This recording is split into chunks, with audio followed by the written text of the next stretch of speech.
नमस्कार दोस्तों।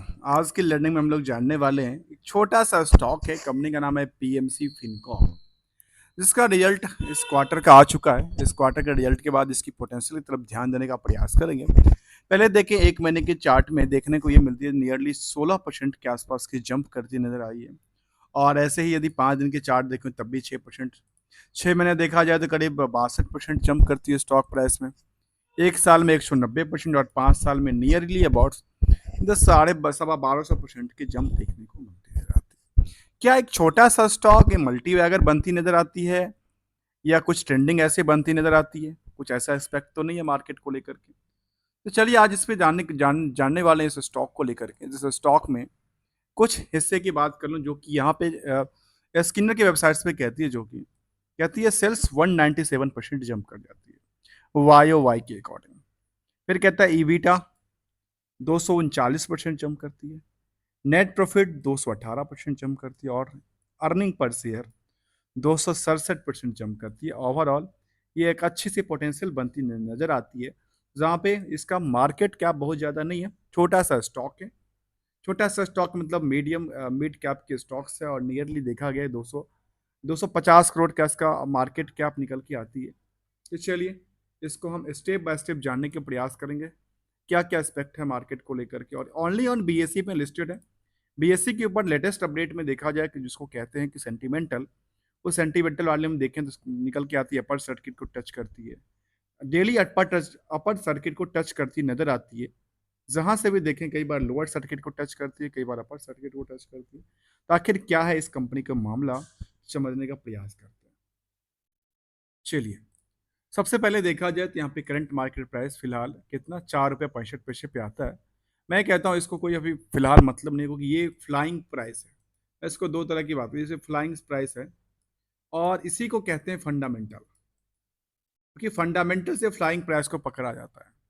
Fundamental, technical और सेंटिमेंटल, इन तीनों को एस्पेक्ट को ऐड ऑन करने के बाद जिसको कंबाइंड करेंगे तो मार्केट की प्राइस निकल के आ जाती है, जिसका प्राइस है 4 रुपये 65 पैसे। मुझे पहले लगा कि इतना छोटा सा स्टॉक है, क्या अंदर वैल्यूड तो नहीं है, क्या इसकी ओवर पोटेंशियल तो नहीं नजर आती, जहाँ पे लगातार खरीदने का मौका मिलता नजर आता है। तो दोस्तों इस तरह के अंदर वैल्यूड की कोई बात निकल के नहीं आती फिलहाल, क्योंकि इसका प्राइस जो है नियरली बुक्स वैल्यू में 1 रुपये 95 पैसा, और इंट्रेंसिक वैल्यू इनका उससे थोड़ा सा बड़ा है, 3 रुपये 54 पैसे के आसपास, जो कि इसके अंडरलाइनिंग एसेट्स वैल्यूएशन की वैल्यू है। पहला इंडिकेटर जाती है नजर में, सबसे पहला इंडिकेटर कहते हैं कि पी, स्टॉक का पी क्या कहता है। और स्टॉक के पी बेसिस में ये देखा जाता है कि सबसे इंडस्ट्रियल के पी से कितना गैप निकलता है। तो स्टॉक के पी कहते हैं 16.2, अर्थात 16.20 पैसे का देखने को मिलती है। और इंडस्ट्रियल के पी कहता है 23.9, 24 मान लेते हैं। अर्थात यहां से ये सीधा सीधा यदि पीई के बेसिस पे कोई स्टॉक को देखा जाए तो ये सीधा सीधा कहता है तो नियरली यहाँ से 50% जो जंप करने के लिए तैयार होगा। यदि 50% जंप करने के लिए तैयार हो सकता है पीई के बेसिस पे, प्रॉफिटेबिलिटी के बेसिस पे, तो मार्केट का क्या पोटेंशियल है। इसलिए लगातार खरीदने का नजरिया लगातार चलता नजर आता है। तो ये इंडस्ट्रियल के पी के अकॉर्डिंग देखा जाए इसके बेसिस पे। तो दूसरा इंडिकेटर जिसका नाम है debt to equity ratio, debt to equity के बारे में कहती है कि 0.18 का है, और करंट रेशियो जो है वो 1.57 का है। मैं दोनों को कंबाइन पता है क्यों करता हूँ, इन दोनों को समझने के लिए, क्योंकि एक है इक्विटी, खासकर लायबिलिटी और किसकी निकल के आती है, नेटवर्थ की इक्विटी जिसको कहते हैं बेसिकली, और दूसरी निकल के आती है करंट रेशियो, जो कि करंट लायबिलिटी और करंट एसेट्स और करंट लायबिलिटी की रेशियो निकलती है, इसकी परसेंटेज। केवल और केवल पी के बेसिस पे देखा जाए तो ये स्टॉक में पोटेंशियल बनती नजर आती कितना, 50% के आसपास। इसके बाद इसके बेसिस पे देखेंगे तो इसमें यहाँ पे कोई रिसर्च करने की बात नहीं है, ये हम आगे चल के कंपेयर करने का प्रयास करेंगे यदि इनके पीयर्स में जो डेट टू इक्विटी का है वो क्या परसेंटेज कहलाती है और यहाँ की परसेंटेज क्या कहलाती है, उसी बेसिस पे इसको डिफाइन किया जा सकता है। चलिए ये जो बेसिकली स्टॉक पी है, ये बेसिकली मैंने कहा कि कुछ ही है नहीं, ये सबके सब फॉर्मूला बेसिस है। और फार्मूला बेसिस में जो अर्निंग पर शेयर रहा वो 29 पैसे का रहा। एक शेयर की अर्निंग 29 पैसे है। सोच, 53 करोड़ का शेयर है और 53 करोड़ के शेयर में 29 पैसे आती है। करंट मार्केट प्राइस कहता है 4 रुपये 65 पैसा। और ये हमेशा लगातार चलती बुलती प्राइस है। मैं ये भी कहता हूँ, जैसे ये चलती बुलती प्राइस है ना, तो ये भी चलती बुलती प्राइस है, क्योंकि ये एक डिपेंडेंसी बनती है किसके ऊपर, इसके ऊपर। और ये एक फिक्स प्राइस है। जो बुक्स बनती है 6 महीने का, 3 महीने का बने, या महीने दिन का बने, या 6 महीने का बने, 1 साल का बने, उसकी बुक्स की वैल्यूएशंस निकल के आती है। जो प्रॉफिटेबिलिटी बनी उसके हिसाब से अर्निंग पर शेयर निकल गई, शेयर को डिवाइड करने के। अब आते हैं एक नज़र, आरओसी कहती है 11.7, आरओई कहती है 11.6। फेस वैल्यू इस सबके पीछे का 1 रुपये का। डिविडेंड यील्ड का कोई ट्रैक रिकॉर्ड नहीं है। प्रोमोटर्स होल्डिंग है 20%। प्रोमोटर ने कोई क्लोज नहीं किया, अच्छी बात निकल के आती है। तो ये यहाँ पे कुछ पोटेंशियल निकल आती है, कुछ अच्छी नहीं है। मतलब ऑलमोस्ट यहाँ पे इस यदि एक चार्ट को देखेंगे, तो चार्ट को देखने के बाद लगता है अच्छा यहाँ पे पोटेंशियल तो 50% बनती है ना। 50%, 25% बढ़ जाए तो भी तो बेहतर है। चलिए जानने के प्रयास करते हैं आगे क्या कहते हैं इसके बारे में। कंपनी कहती है, जो कंपनी जो PMC Fincorp was the incorporated 1985 में बनी थी। Undertaking the business of the financial service, they engage in the activities such as the corporate and personal financials, debts syndications, private placements and all, and इस तरह के arrangements of disclosure की लिली कामकाज करती नजर आई कंपनी। दोस्तों, अभी तक मेरा चैनल आपने सब्सक्राइब नहीं किया, चैनल को सब्सक्राइब कीजिए, बेल आइकन को दबाइए और लेटेस्ट वीडियो के लिए बने रहिए, क्योंकि हम यहाँ पे कंप्लीट स्टडी करने वाले हैं। एक एक एस्पेक्ट को लेकर चलने वाले हैं, किसी एस्पेक्ट को छोड़ने की प्रयास नहीं करेंगे। यदि कुछ छूटता है तो आप मुझे कमेंट करके प्लीज़ बताना। मैं ट्राई करूंगा उस एस्पेक्ट को भी एक रिकन्सलेशन के तौर पे समझने का प्रयास करूं, किसी बैलेंस शीट को, किसी पीएल को, किसी बिजनेस मॉडल को लेकर। अब आते हैं इसकी कंपेयर करने के लिए। कंपेयर के लिए बात कहती है, यहाँ पे टोटल 193 कंपनी को कंपेयर किया जाता है। इसमें कहता है कि 25.7 का निकल के आता है इसका पी। उस 25.7 में सबसे कम किसका है? 16.16 पीएमसी का निकल के आता है। एक और निकल के आता है जिसका नाम है बजाज होल्डिंग, 15.17। स्टॉक की प्राइस ही बहुत बहुत ज़्यादा है, 10,000 के आसपास की प्राइस। तो इसके बाद तीसरे नंबर पे आती है बजाज फिन, और तो फिर आती है बजाज फिन। मतलब ये इनकी ग्रुप, बजाज की ग्रुप की, और बाकी कुछ कंपनियां और हैं इसकी। जो डेटर्स की बात हम कर रहे थे, डेटर्स के रेशियो के हिसाब से देखा जाए तो पोटेंशियल किसकी बनती नजर आती है।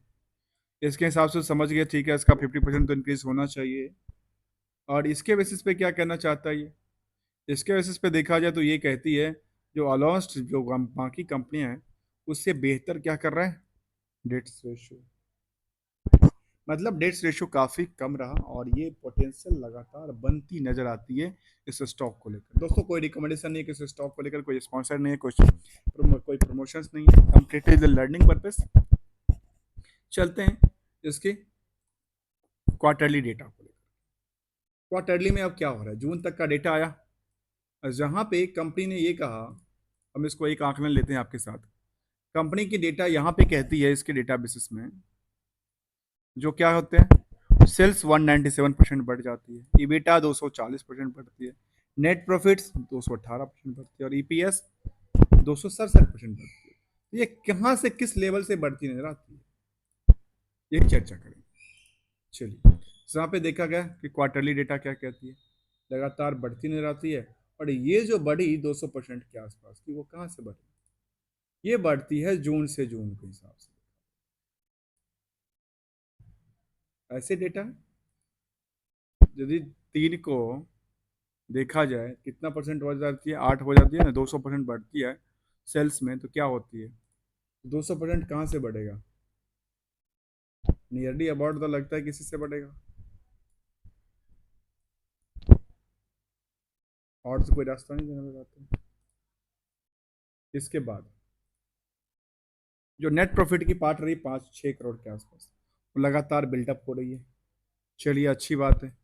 अर्थात चलिए, जहाँ तक तो देखने को मिलती है, वो क्यू और क्यू के हिसाब से एक अच्छी नजर आती है। ईयरली डेटा क्या कहते हैं इसके बारे में? ईयरली डेटा में देखने को ये मिला, जो फिलहाल 12 महीने में जो इनका रिवेन्यू मॉडल था, वो क्या हो रहा है? लगा लास्ट 12 महीने भी काफ़ी बुलिश नज़र आती है।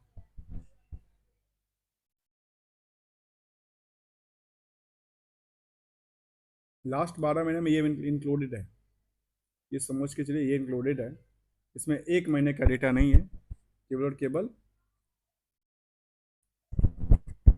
इसके बाद कहती है टोटल प्रॉफिट 15 करोड़। 15 करोड़ काफ़ी अच्छी नज़र आती है। यदि 15 करोड़ का इसका प्रॉफिट है तो एक नज़र डालेंगे कहाँ पे पता है, इसके बिजनेस मॉडल में बैलेंस शीट और पीएल को लेकर।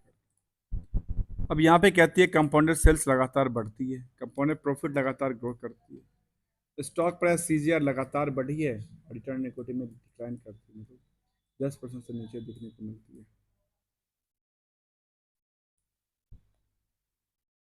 कहती है बैलेंस शीट। बैलेंस शीट में स्पेशल में पता है क्या चेक करने वाला हूँ, स्पेशल चेक करने वाला हूँ इसकी डेटर्स को पार्ट को लेकर। ये इनकी डेटर पार्ट कुछ भी नहीं है, जीरो कहता है, कुछ पैसा बचा ही नहीं। 1 करोड़ करने के बाद कैश एंड कैश इक्विवेलेंट पड़ा होगा, और लाइबिलिटी के पास कोई बढ़ी है तो कहती है नहीं, कहती है ऑलमोस्ट डेट्स फ्री होती जा रही है कंपनी। जहाँ पे फिलहाल जो 19-27 करोड़ के आसपास का डेट्स था, वो कहाँ पे बोरोइंग्स था, वो कहाँ पे आ जाती है, 19 करोड़ पे आती है, और रिजर्व लगातार बढ़ती नजर आती है। चलिए ये दोनों एस्पेक्ट इसके लिए अच्छा निकल के आता है। इसके बाद कहती है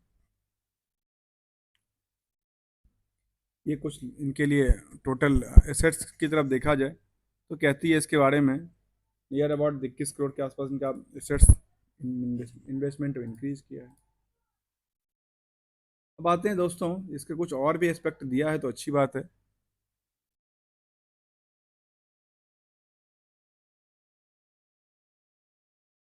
और ऐसा कुछ एक्सपेक्ट तो देखने को नहीं नजर आती है। इन्वेस्टमेंट पार्ट में चलने का प्रयास करें, एक सेकंड देखने का प्रयास करे थे, हाँ क्योंकि डेटर्स था नहीं इसका। इस कंपनी में प्रमोटर और कौन है, पब्लिक। प्रमोटर पब्लिक में क्या तालमेल है, तो देखने को ये मिली जो कंपनी के पास प्रमोटर थोड़ा पहले कम था, थोड़ा सा उन्होंने बढ़ाया प्रमोटर को लेकर के, फिर कई बिकवाली करते हैं कुछ परसेंट का, कई बार खरीदारी करते हैं। ऑलमोस्ट ये देखने को मिला क्वार्टर ऑफ क्वार्टर में, तो 20% की होल्डिंग है प्रमोटर के पास,